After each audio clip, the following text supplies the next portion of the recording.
Apolline de Malherbe. Il est 7h41 et vous êtes bien sur RMC. L'invité du jour. On part à Marseille tout de suite. Bonjour Frédéric Camilleri, vous êtes préfète de police des Bouches-du-Rhône. Merci d'avoir accepté de parler sur RMC. Votre parole est très rare. Dans un instant, il y aura Mathieu Vallet qui est dans ce studio du syndicat indépendant des commissaires de police. Bonjour Mathieu Vallet. Mais d'abord avec vous, Madame la préfète, nouveau week-end sanglant à Marseille. 3 hommes d'une vingtaine d'années, tous connus des services de police, ont été abattus à la Kalachnikov ce week-end. C'était tôt hier matin, donc dans le 11e arrondissement. Et puis hier soir, 13e arrondissement, un autre homme est blessé. D'après nos confrères de la Provence, lui aussi était connu des services de police. Il sortait de prison. Est-ce que vous confirmez ? Oui, je vous confirme qu'il y a eu des tirs sur une personne dans le 13e arrondissement hier soir. Sur les circonstances et les motivations, je resterai prudente. Est-ce qu'il y aurait un lien avec la fusillade de la veille ? Ce n'est pas établi à ce stade. Ce qui est sûr, c'est que le trafic de drogue tue tous les jours dans les cités, partout dans notre pays. Et la drogue tue. Et la drogue tue parce qu'il y a beaucoup d'argent à faire dans le système de la drogue et que cet argent sort de la poche du consommateur qui a une responsabilité importante dans ce qu'il se passe dans nos villes et dans nos quartiers. On a bien compris, et ça, le ministre de l'Intérieur lui-même le dit, il reprend à peu près les propos que vous tenez à l'instant, Madame la préfète, sur la responsabilité des consommateurs qui sont le nerf de la guerre et qui entretiennent ce trafic. Mais si on en reste à ce qui se passe à Marseille, vous dites que ça tue partout en France, ça tue aussi partout à Marseille. C'est-à-dire que certains quartiers étaient jusqu'alors plus touchés que d'autres. Désormais, on entend le témoignage des habitants aussi ce matin sur RMC, qui disent « on est à l'abri nulle part ». La quasi-totalité des homicides qui ont eu lieu à Marseille sur fond de trafic de drogue depuis le début de l'année sont liés à un seul conflit entre 2 clans rivaux qui sont très lourdement armés et qui obligent en fait l'ensemble des acteurs du trafic à se positionner les uns par rapport aux autres.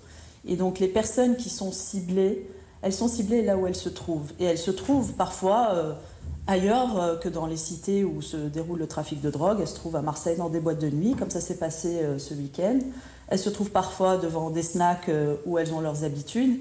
Et donc, il y a des assassinats ciblés qui vont chercher le concurrent là où il se trouve. Ce qui donne ce sentiment, que je peux comprendre évidemment, de violence qui est partout dans la ville, qui n'est pas limitée au lieu où se déroule le trafic de drogue. Mais tout ça, la police judiciaire le comprend parfaitement. Parce que dès les identités connues, ça nous permet de regarder ce qui se passe et de savoir à peu près qui attaque et qui se défend. Assassinat ciblé, dites-vous, avec parfois des balles perdues, avec, comme on l'a vu il y a une dizaine de jours, un homme qui jouait aux échecs, qui s'est pris une balle. C'est une autre fois une mère de famille. Est-ce que vous avez les moyens de lutter ? On a quand même l'impression que jour après jour, la police et les services de l'État se retrouvent presque témoins de ce qui se passe sous leurs yeux. Il y a toujours un petit temps de latence entre l'assassinat et la recherche des coupables, la mise en route des enquêtes, la nécessité pour la police judiciaire de comprendre ce qu'il se passe pour pouvoir orienter les enquêtes dans la bonne direction. Elle l'a fait sur les 2 premiers mois de l'année et à partir du mois de mars-avril, vous avez sans doute remarqué que des commandos ont été interpellés en flagrant délit. Et ce n'est pas le fruit du hasard, c'est le fruit d'un travail de police judiciaire et d'une compréhension que l'on a de ce qui se passe entre ces clans lourdement armés. Donc la police judiciaire, par nature, a besoin d'un peu de temps pour se mettre en capacité de réagir rapidement à chacun de ces assassinats, voire de les anticiper, parce que le but, c'est de les anticiper pour les éviter.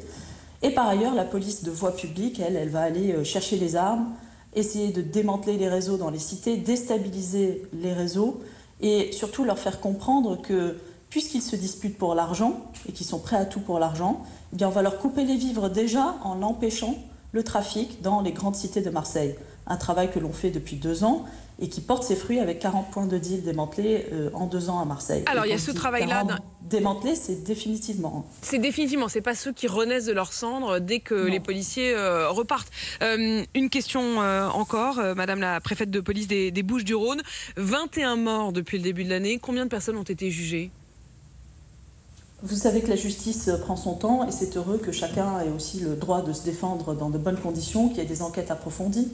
Donc, toute l'année, nous élucidons des crimes et toute l'année, des personnes sont jugées pour ces crimes et je dois dire lourdement condamnées quand elles sont mis en cause judiciairement. On parle de 30 ans de prison à la perpétuité pour les assassinats commis sur fond de trafic. Donc la justice passe et je pense que ce serait une erreur de faire croire que tout ça se déroule dans la plus grande impunité. Mais comme nous avons la chance de vivre dans un état de droit, les enquêtes judiciaires, ça prend du temps. Et même lorsque la rumeur publique vous désigne le coupable, la police, elle se doit de le prouver. Merci beaucoup d'avoir été en ligne avec nous. Votre parole est rare. Merci de l'avoir réservée à RMC ce matin. Frédérique Camilleri, donc préfète de police des Bouches-du-Rhône. Retour dans ce studio avec vous, Mathieu Vallet, du syndicat indépendant des commissaires de police. La préfète à l'instant parlait d'assassinats ciblés, de lutte entre deux clans rivaux. Ces assassinats ciblés, c'est quasiment le fait désormais de tueurs à gages et ça, c'est parfaitement nouveau. Oui, aujourd'hui, ce qui inquiète les policiers, notamment dans la police judiciaire, c'est qu'on fait face à des profils nouveaux. Mathéo, cet individu qui a été mis en examen et écroué par les juges de Marseille, les juges d'instruction, était en réalité un tueur à gages qui fait froid dans le dos et dont les propos étaient glaçants. Quand la BRI, la brigade de recherche et d'intervention de Marseille, est allée le chercher à Gardanne, il leur a dit c'est dommage que j'avais pas les armes chez moi puisque je serais mort les armes à la main, des propos qui sont tenus habituellement par des djihadistes. On voit bien que ces fanatiques désormais à qui des têtes de réseau, des structures à l'extérieur, souvent à Dubaï, en Arabie Saoudite ou dans les pays nord-africains, sont basés, comme on dit, des assassinats ciblés sur des personnes qui sont des concurrents du réseau ou du gang adverse tel que l'évoquait la préfète de police, aujourd'hui font peur, d'abord parce qu'ils ne sont pas aguerris à l'usage des armes de guerre comme les Kalachnikov. C'est pour ça qu'on a des victimes collatérales ou des dommages collatéraux lorsqu'ils passent à l'action. Et par exemple, ce jeune qui a 18 ans et demi se filmait sur les réseaux sociaux, se filmait dans ses forfaits qu'il commettait, notamment à la Joliette lorsqu'il est mis en cause dans le meurtre de l'assassinat de deux personnes de 16 et 17 ans, à la Paternelle aussi dans le 14e arrondissement. On a souvent des règlements de compte avec l'une des plus gros points de deal de Marseille. Et donc on voit bien aujourd'hui que ces profils inquiètent parce que désormais, à Paris, dans une chicha dans le 11e arrondissement, il y a quelques mois, on avait des profils similaires qui étaient venus commettre aussi un assassinat. À Saint-Herblain à Nantes, on a également le même profil. Donc aujourd'hui, ce qu'inquiète les enquêteurs, c'est des personnes qui ne connaissent pas, qui passent à travers nos radars de la police de la sécurité publique. Qu'ils n'ont pas vu monter en quelque sorte et qui tout d'un coup arrivent. Pas d'infraction et parce que c'est pas des personnes qui sont connues des services de police. Et vous parlez, Mathieu Vallet, quasiment d'une ubérisation des assassinats ciblés dans le trafic de drogue. Oui, alors ça fait froid dans le dos parce qu'avant le film et le jeu vidéo Hitman envoyaient des tueurs à gages professionnels qui étaient payés pour une somme déterminée à tuer des gens. Là, pour 20 000, 30 000, 40 000 euros, on a ces jeunes qui, pour faire de l'argent facile et pour donner un sens à leur vie de manière fanatisée, n'hésitent plus effectivement à commettre des assassinats. Ils se prennent pour des héros, en fait. En fait, quand vous nous racontez cette histoire de ce jeune qui a donc été interpellé dans les Bouches-du-Rhône et qui s'adresse aux policiers comme s'il était lui-même dans un jeu vidéo, quoi. Tout à fait. À mon avis, ce qui est très inquiétant, c'est qu'on a ces profils qui montent et qui aujourd'hui, on avait les petites mains de réseau qui sont les guetteurs, les dealers dans les halls d'immeubles, et on a une stratégie qui paye, à savoir des policiers qui occupent la voie publique en permanence. Mais ce qu'on dit aujourd'hui, c'est que cette stratégie atteint ses limites. On a les CRS, on a la brigade sur de terrain, on a la brigade anticriminalité qui, dans les quartiers nord et dans tout Marseille, 3 compagnies, plus 300 policiers en 2 ans, c'est du jamais vu effectivement sur le terrain.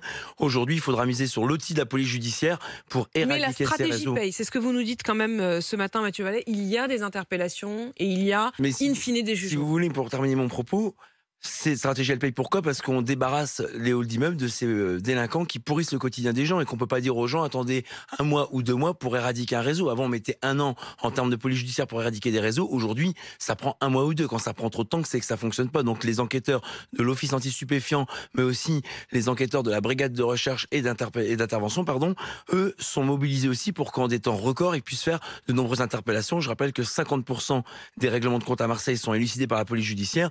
Et dans le contexte actuel où on a une réforme de la police nationale qui vise à réformer nos institutions policières, je dis simplement préservons la police judiciaire parce qu'elle fait un travail formidable et on voit chaque jour qu'elle se bat pour pouvoir démanteler des gangs, des réseaux. Ces fameuses vendettas que la préfète de police évoque ne peuvent être éradiquées que par le travail d'investigation de longue haleine et qui nécessitent des surveillances, des filateurs, des outils de techniques d'investigation que seule la police judiciaire peut faire, même si nos collègues dans les commissariats sont aussi mieux à la rue des preuves pour faire les interpellations que les collègues font chaque jour sur la voie publique et qui ont un sacerdoce avec une procédure pénale de plus en plus compliquée et qui ont un portefeuille procédural chacun qui est énorme. Des enquêteurs peuvent avoir 200 et on ou sait 300 bien que cette réforme vous inquiète particulièrement, la réforme de la police judiciaire. Mathieu Vallet, merci d'avoir fait le point. Ça fait le froid dans le dos du syndicat indépendant des commissaires de police, vous qui nous parlez de ces véritables fanatiques, donc tueurs à gages dans ces 2 clans rivaux. Et merci aussi à la préfète de police des Bouches-du-Rhône de nous avoir donné tout cet éclairage. Il est 7h50 sur RMC.